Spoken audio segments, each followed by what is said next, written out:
Big boss Malayalam season 7 live update ആണ്. ലൈവിൽ ഇപ്പോൾ ജയിൽ ടാസ്ക് ആണ് നടന്നുകൊണ്ടിരിക്കുന്നത്. ഏറ്റവും കൂടുതൽ വോട്ടുകൾ കിട്ടിയത് അനിമോൾക്കായിരുന്നു ജയിൽ ടാസ്കിലേക്ക് കടക്കാൻ വേണ്ടിയിട്ട്.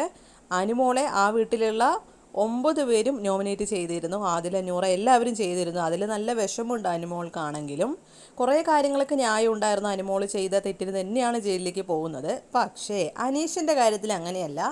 അനീഷ് മെയിനായിട്ടും അക്ബറിൻ്റെ കയ്യിൽ കടിച്ചു എന്നുള്ള കാരണത്തിലാണ് അനീഷിനെ കുറച്ച് പേര് നോമിനേറ്റ് ചെയ്തത്.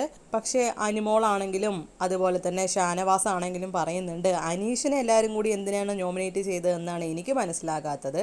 ഒരു മനുഷ്യത്വം പറയുന്നത് വേണ്ടേ? കഴിഞ്ഞ 3 തവണയും അനീഷേട്ടൻ തന്നെയായിരുന്നു ജയിലിൽ ഉണ്ടായിരുന്നത്. ഇവർക്കിത് എന്താണ് കുറച്ചെങ്കിലും മനുഷ്യത്വം കാണിച്ചൂടെ എന്നൊക്കെ അനിമോളും ഷാനവാസും ഒക്കെ പറയുന്നുണ്ട്. അപ്പോൾ ഷാനവാസ് ആണെങ്കിലും പറയുന്നുണ്ട് ഈ വീക്കിൽ എത്ര കുരുത്തക്കേട് കാണിച്ചാണ് ആര്യനാണെങ്കിലും അതിപ്പോൾ ടാസ്ക് ചെയ്യുമ്പോഴാണെങ്കിലും ഒരുപാട് കള്ളത്തരം കാണിച്ചു, അതൊന്നും ആരും ചൂണ്ടിക്കാണിക്കുന്നില്ല എന്നൊക്കെയാണ് പറയുന്നത്. അനീഷ് ഈ വീക്കെൻഡിൽ ജയിൽ ടാസ്കിലേക്ക് നോമിനേറ്റ് ചെയ്യാൻ ശരിക്കും അർഹനാണോ? നിങ്ങളുടെ അഭിപ്രായം എന്താണെന്ന് കമൻറ്റ് ചെയ്യണേ.